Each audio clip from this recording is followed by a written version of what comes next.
रामकृष्ण हरी अवधूत चिंतन श्री गुरुदेव दत्त। कसे आहात आपण सर्वजण? मजेत असाल, भगवंताच्या भजनात तल्लीन असाल अशी अपेक्षा करते आणि आजच्या व्हिडिओला सुरुवात करते। पुण्य पावन असणारा श्रावण मास सुरू झालेला आहे आणि या महिन्यामध्ये भगवान भोलेनाथाची आणि माता पार्वतीची कृपा प्राप्त करून घेण्यासाठी आपण सर्वच जण वेगवेगळ्या पद्धतीच्या सेवा उपासना करत आहोत। तर अत्यंत महत्वाची आणि दुर्लभ असणारी सेवा मी आजच्या व्हिडिओमध्ये आपल्याला सांगणार आहे आणि ती सेवा आहे बेलाच्या झाडाच्या मुळाची सेवा। तर हो, तुम्ही बरोबर ऐकलेलं आहे। बेलाच्या झाडाच्या मुळाची सेवा कशा पद्धतीने करायची आणि या महिन्यात ती कधी करावी याची सविस्तर माहिती मी आपल्याला या व्हिडिओमध्ये सांगणार आहे। तरी हा व्हिडिओ शेवटपर्यंत नक्की पहा। तर तुम्ही म्हणाल, बेल महादेवाला आपण समर्पित करतो, महादेवाच्या पूजेमध्ये बेलाचं महत्व आहे, मग बेलाच्या मुळाची पूजा कशासाठी करावी आणि ती केल्याने फायदे कोणते होणार आहेत, तर ते सुद्धा मी आपल्याला सांगते। सर्वात महत्वाचं आहे, बेल म्हणजे भगवान महादेवाला आणि माता पार्वतीला अतिशय प्रिय आहे। भगवान महादेवाच्या पूजेमध्ये या बेलाला अनन्यसाधारण असं महत्व का प्राप्त झालं तर ते आपण अगोदर बघूया। जेव्हा समुद्र मंथन झालं आणि समुद्र मंथनातून सर्वात प्रथम हलाहल विष बाहेर पडलं, तर ते विष कुणीही प्राशन केलं नाही, पण आमच्या भोलेनाथांनी जगाच्या कल्याणासाठी आणि सर्व देवतांच्या रक्षणासाठी, सर्वांच्या हितासाठी हलाहल विषाचा प्याला प्राशन केला। पण जेव्हा त्रास होऊ लागला, नाही का, दाह होऊ लागला, त्यावेळी बेलाच्या पानाचा उपयोग तिथे करण्यात आला आणि तेव्हापासून बेल महादेवाला अत्यंत प्रिय आहे असं समजलं जातं। दुसरी गोष्ट अशी आहे की बेलाचे आहेत 3 पानं। तर हे 3 पानं म्हणजेच काय, तर ब्रह्मा, विष्णू आणि महेश एकत्र आलेले आहेत, म्हणून हे बेलाचं पान महादेवाला अतिशय प्रिय आहे। तिसरी गोष्ट अशी आहे, तिसरी कथा अशी आहे, भगवान महादेवाला त्रिनेत्रधारी म्हणतात।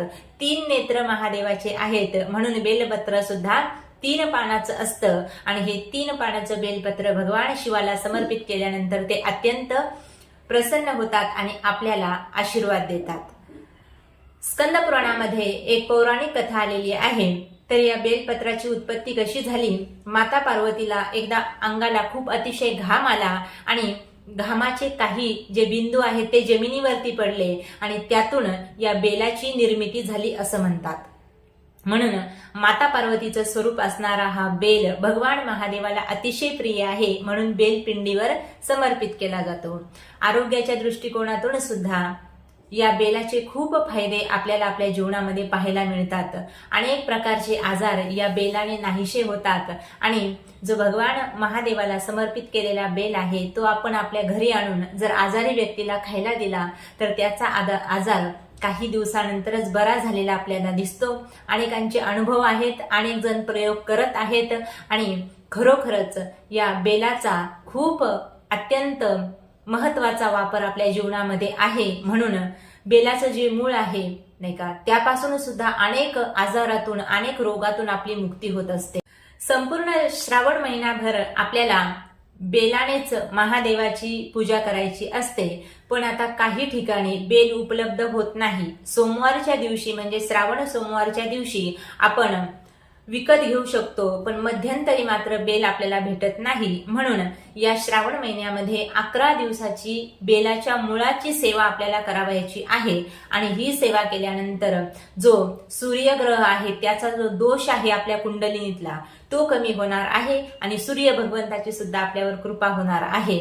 तर माता पार्वतीच्या घामातून हा जो बेल आहे उत्पन्न झालेला आहे, म्हणून या संपूर्ण झाडामध्ये अनेक प्रकारच्या देवींचा निवास आहे। या देवी दुसऱ्या कुणीही नाही तर माता पार्वतीचेच स्वरूप आहे। या बेलाच्या मुळामध्ये गिरिजा देवी निवास करते, खोडामध्ये माहेश्वरी देवी निवास करते, पानामध्ये दाक्षायणी देवी निवास करते, फुलामध्ये गौरी माता निवास करते आणि फळामध्ये कात्यायनी देवीचा निवास आहे। म्हणून असंही म्हटलं जातं की या संपूर्ण झाडामध्ये महालक्ष्मी मातेचा सुद्धा निवास असतो। म्हणून जर आपण बेलाच्या झाडाची पूजा केली तर दोन्हीही देवींची पूजा आपल्या हातून घडत असते आणि जास्तीचा पुण्य लाभ आपल्या पदरामध्ये पडत असतो। बेलाच्या झाडाखाली जर महादेवाचं लिंग प्रस्थापित केलं आणि त्याला दररोज आपण पाणी घातलं, जल अर्पण केलं तर खूप मोठं पुण्य आपल्या पदरात पडत असतं, खूप मोठं पुण्य आपल्याला मिळत असतं। म्हणून अनेक जण आपल्या दारासमोर बेलाचं झाड लावतात आणि त्याची पूजा करतात। तर या बेलाच्या झाडाच्या मुळाची पूजा आपल्याला कशी करायची आहे ते आपण जाणून घेऊया। त्या अगोदर बेल कधी तोडू नये हे मी आपल्याला सांगते। तर बेल फक्त रविवारच्या दिवशीच तोडला जातो असं म्हणण्यात येतं। सोमवारच्या दिवशी बेलाला हात लावायचा नाही, म्हणजेच बेल तोडू नये। तसेच अमावस्या असेल, चतुर्थी असेल, नवमी असेल, अष्टमी असेल, संक्रांत असेल आणि अमावस्या असेल, या दिवशी बेलाच्या झाडाला स्पर्श करू नये असं शास्त्रामध्ये सांगितलेलं आहे। फक्त रविवारच्या दिवशी आपण बेल तोडू शकतो किंवा अन्यत्र कुठल्याही दिवशी तुम्ही बेल तोडला तरी सुद्धा चालतो, पण सोमवारच्या दिवशी मात्र चालत नाही। तर आपल्याला ही पूजा कशी करायची आहे? 11 दिवसाची, 7 दिवसाची किंवा 5 दिवसाची पूजा आपण करावयाची आहे। श्रावण महिन्यामध्ये संपूर्ण महिनाभर आपण बेल समर्पित करू शकत नाही महादेवाला, कारण रोजच आपल्याला बेलपत्र भेटेल। ज्यांच्या घरामध्ये बेल आहे त्यांना रोज बेल भेटतो पूजेसाठी, पण काहींना मात्र भेटत नाही। म्हणून ही 11 दिवसाची जर आपण सेवा केली बेलाच्या झाडाच्या मुळाची तर संपूर्ण महिनाभर महादेवाच्या पिंडीवरती बेल अर्पण केल्याचं पुण्य आपल्या पदरामध्ये पडेल। म्हणून ही सेवा आपल्याला करावयाची आहे।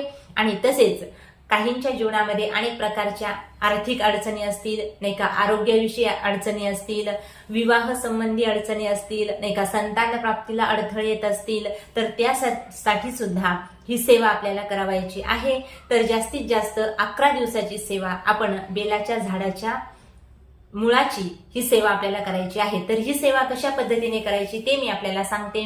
आदल्या दिवशी म्हणजे शनिवारी, आपल्याला रविवारी हे बेलाचं मूळ आपल्या घरी आणायचं आहे। तर शनिवारी दिवसभरामध्ये तुम्हाला जेव्हा वेळ भेटेल तेव्हा हळद कुंकू थोडंसं आपण घेऊन जायचं आहे।